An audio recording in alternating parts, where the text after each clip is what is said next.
ബേക്കറികളിൽ നിന്ന് വാങ്ങുന്ന സാധാരണ ബണ്ണ് കൊണ്ട് ഉണ്ടാക്കുന്ന ഒരു അടിപൊളി സ്വീറ്റാണ് ഇന്നത്തെ എൻ്റെ വീഡിയോ. നല്ല കിടിലൻ ടേസ്റ്റിലുള്ള ബൺ സ്വീറ്റ് നിങ്ങൾ ഒന്ന് ഉണ്ടാക്കി നോക്കണം കേട്ടോ. ഈ ബണ്ണ് കൊണ്ട് ഉണ്ടാക്കുന്ന സ്വീറ്റ് കാണാൻ എല്ലാവരും റെഡിയല്ലേ? നമുക്ക് നേരെ വീഡിയോയിലേക്ക് പോകാം. 2 ബേക്കറി ബണ്ണാണ് എടുത്തിരിക്കുന്നത്. 1.5 കപ്പ് പശുവിൻ പാല്. ഇത് മധുരത്തിന് ഞാൻ മിൽക്ക് മെയ്ഡാണ് ചേർക്കുന്നത്. ഇത് ഞാൻ ഒഴിക്കുമ്പോൾ അതിൻ്റെ മധുരത്തിനനുസരിച്ച് എത്രയാണെന്ന് പറയാം. ഇനി ഇതല്ലെങ്കിൽ പഞ്ചസാര ചേർത്താലും മതി.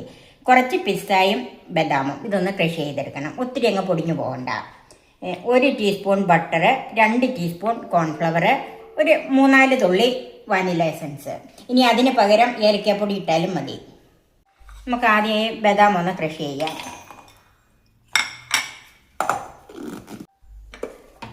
ഇപ്പം ബദാം ഒന്ന് ക്രഷ് ചെയ്തിട്ടുണ്ട്. ഇതുപോലെ മതി, ഒത്തിരി അങ്ങോട്ട് പൊടിഞ്ഞു പോകണ്ട. ഇനി പിസ്ത ഒന്ന് ക്രഷ് ചെയ്തെടുക്കാം.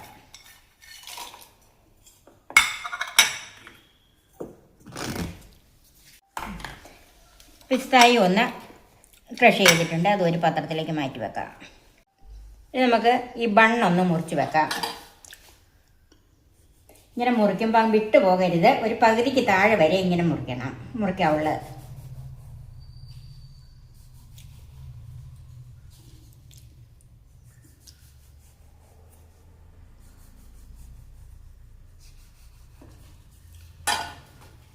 എന്നിട്ട് അത് ഇങ്ങനെ മലർത്തി വെക്കണം. ഇതുകൊണ്ട് ഇതുപോലെ. ഇനി ഈ പാലൊന്ന് ചൂടാക്കി എടുക്കാം.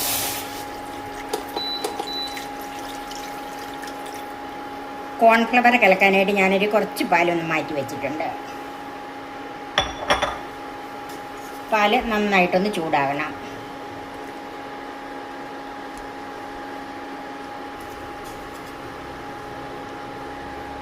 കോൺഫ്ലവർ ഒന്ന് കലക്കിയെടുക്കാം. ഇപ്പം ഇത് നന്നായിട്ട് കലക്കി വെച്ചിട്ടുണ്ട്. ഇത് നമ്മൾ മാറ്റി വെക്കാം.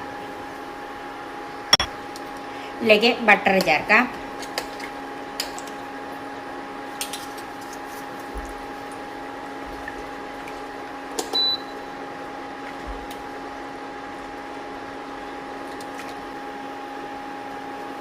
ഇതിലേക്ക് മധുരത്തിന് മിൽക്ക് മെയ്ഡാണ് ചേർക്കുന്നത്. ഇത് വലിയ സ്പൂൺ ആയതുകൊണ്ട് ഞാനൊരു 1.5 സ്പൂൺ ചേർത്തിട്ടുണ്ട്. മധുരം നമുക്ക് നോക്കിയിട്ട് ബാക്കി ചേർത്ത് കൊടുക്കാം.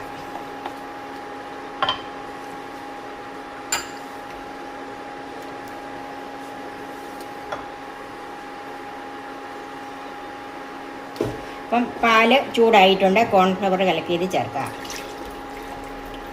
തിളയ്ക്കാൻ നോക്കി നിൽക്കരുത്, അന്നേരത്തേന് കോൺഫ്ലവർ കട്ട പിടിക്കാം. ഇനി ഇത് ലോ ടു മീഡിയം ഫ്ലെയിമിൽ വെച്ച് ഒന്ന് കുറുക്കിയെടുക്കണം. ഒത്തിരി കുറുകി അങ്ങോട്ട് കട്ട പിടിച്ചു പോകരുത്, ഒന്ന് കുറുകി വന്നാൽ മതി. മധുരം അല്പം പോരായ്കയായതുകൊണ്ട് ഞാൻ 1 സ്പൂൺ മിൽക്ക് മെയ്ഡും കൂടെ ചേർക്കുവാണ്. ഇതിലേക്ക് ഒരു 3-4 ഡ്രോപ്പ് മതി വാനില എസൻസ്.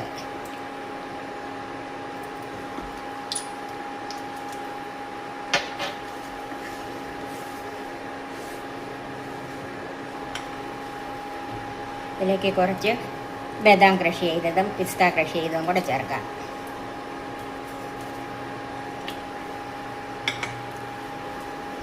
കുറച്ച് ഗാർണിഷ് ചെയ്യാൻ മാറ്റി വെച്ചിട്ടുണ്ട്.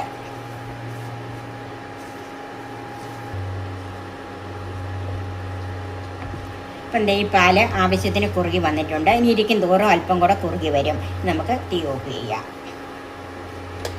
ബണ്ണ് ഇതുപോലെ ഒരു പാത്രത്തിലേക്ക് മാറ്റി വെച്ച് കൊടുക്കുക. ഈ പാലിൻ്റെ കൂട്ട് ഇതിലേക്ക് ഒഴിച്ചു കൊടുക്കുക.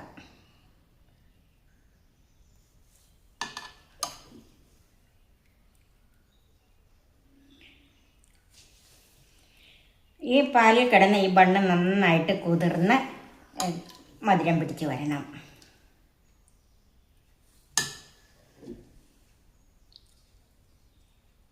ഈ ക്രഷ് ചെയ്ത് ബാക്കി വെച്ചിരിക്കുന്ന ബദാമും പിസ്തായും ഒക്കെ കൊണ്ട് ഒന്ന് ഗാർണിഷ് ചെയ്യാം.